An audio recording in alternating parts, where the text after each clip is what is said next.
The Cheyenne tribes of Native American Indians were amongst what is now considered the most well-known of Plain Indian tribes today. Often allying with the Sioux and Arapaho, the Cheyenne tribe originally lived in stationary villages in the eastern parts of the country and occupied much of what is now Minnesota until they migrated to the high plains in the early 1800s. The Cheyenne Indians were split into two tribes, in which the Northern Cheyenne tribe lived in Montana, and the Southern Cheyenne Indians shared a tribe with their allies, the Southern Arapaho, in Oklahoma. By the time the Americans met the Cheyenne Indians, they were living on the Great Plains in what is now considered South Dakota, Wyoming, Nebraska, Colorado, Minnesota, and Kansas. During the 17th century, a group of Cheyenne came to visit LaSalle's Fort in Illinois, which this was the first time Europeans came into contact with members of the Cheyenne tribe. The Cheyenne Indians were classified as part of the Great Plains culture area, also known as Plain Indians, because of their nomadic lifestyle, their use of horses, their buffalo hunting, and their use of teepees for shelter. The Cheyenne Nation formed into 10 bands, spread across the Great Plains, from southern Colorado to the Black Hills in South Dakota. The Cheyenne Indians had a council of 44, which consisted of 40 headsmen, 4 from each of the 10 bands, and 4 councilmen known as Old Man Chiefs. The Cheyenne Indians of Montana and Oklahoma spoke the Cheyenne language. The Cheyenne language consisted of an alphabet of 14 letters and had many complicated verbs with many parts. Over the past 400 years, the Cheyenne Indians have gone through 4 stages of culture. First, they lived in the eastern woodlands and were farmers, planting crops like corn, squash, beans, and they harvested wild rice. Next, they lived in present-day Minnesota and South Dakota and continued their farming tradition. They eventually started hunting bison of the Great Plains. During the third stage, the Cheyenne Indians abandoned their farming lifestyle and became a complete plains horse culture tribe. The fourth stage, however, was the reservation phase. Cheyenne women were known for their creativity in decorating objects with horsehair, feathers, and the bones and skin of animals. Traditional crafts included beadwork, pipestone carving, and pottery. Cheyenne men hunted game to provide the camp with food. The older men made bows, arrows, and pipes, while the younger men spent time enhancing their personal appearance and or listening to the older men for advice for the future. Examples of resistance to change. Number 1. Beginning in the 1860s, the federal government's policy was to try and establish small areas of land for specific tribes and encourage them to take up farming. While many tribes did settle peacefully on such reservations, others resisted giving their lands and way of life, such as the Cheyenne Indians.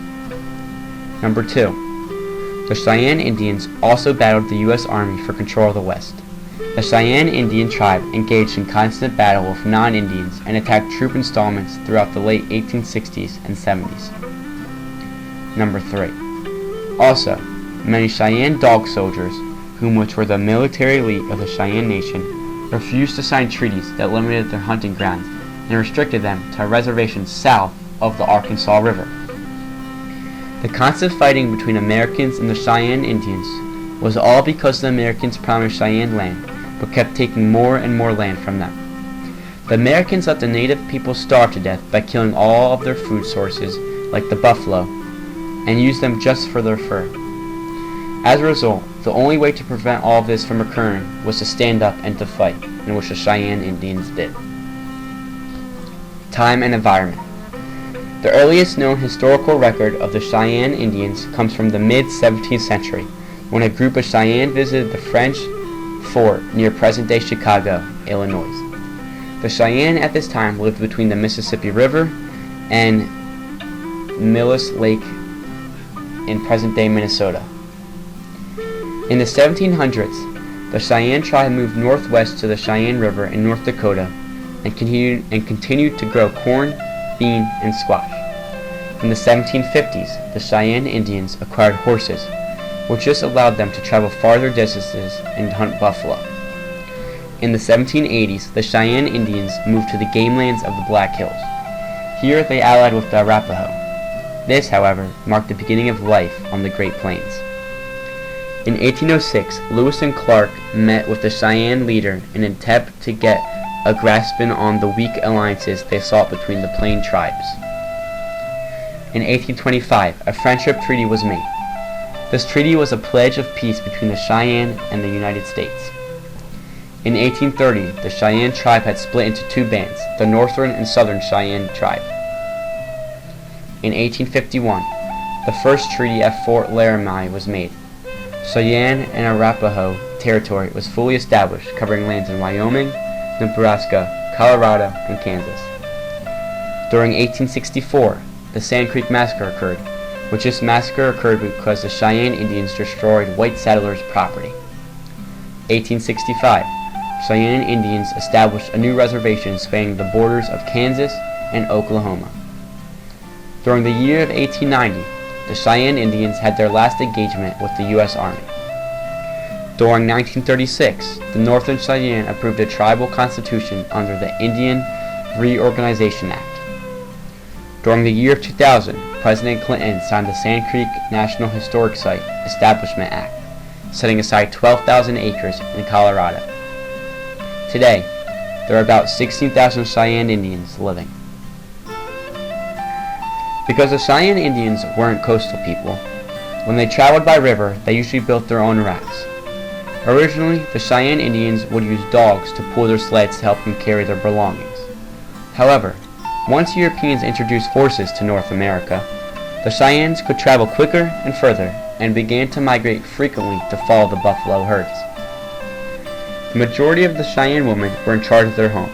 Besides cooking and cleaning, a Cheyenne woman built her family's house and dragged the heavy posts with her whenever the tribe moved.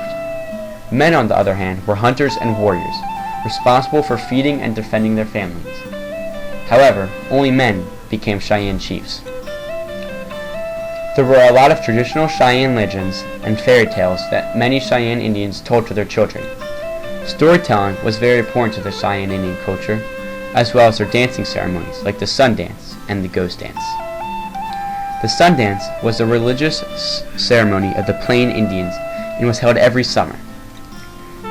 This dance showed a connection between life and death to the Cheyenne Indians. The ghost dance, on the other hand, was a religious dance of Native Americans looking for communication with the dead, past and present. One very important person to the Cheyenne Indians was their leader named Dual Knife. He was the chief of hand of the Northern Cheyenne Indians who first came into public notice in 1868. He acquired the name Dual Knife in battle with a Lakota warrior, which his knife could not pierce the opponent's tough buffalo hide shield. Dual Knife is also known for signing the Treaty of 1868, which this treaty was one of the last great treaties signed between the American government and the Plain Indians. Another event that had an impact on the Cheyenne Indians was the Sand Creek Massacre. This massacre was a surprise attack by U.S. troops on a Cheyenne camp. A force of 1,200 men attacked several hundred Cheyenne Indians camped on Sand Creek in Colorado Territory. The Indians had been conducting peace negotiations with the fort's commander when the attack began. Although the Cheyenne Indians raised a right flag, indicating peace, the U.S. troops continued to attack, massacring more than 200 of them. These slayings, however, led to the Plain Indian Wars. Today, the Cheyenne Indians occupy two reservations, one at Tongue River, Montana, where some 6,500 people live, and the other reservation in southern West Oklahoma, which is shared with their longtime allies, the Arapaho, and consists of about 11,000 members. Today, Cheyenne Indians only put up a teepee for fun or to connect with their heritage, not for shelter. In a matter of fact, most Cheyennes live in modern houses and apartment buildings, just like us. And today, some Cheyenne people still wear beaded dresses, but the majority of them wear regular clothes and also speak English, just like us.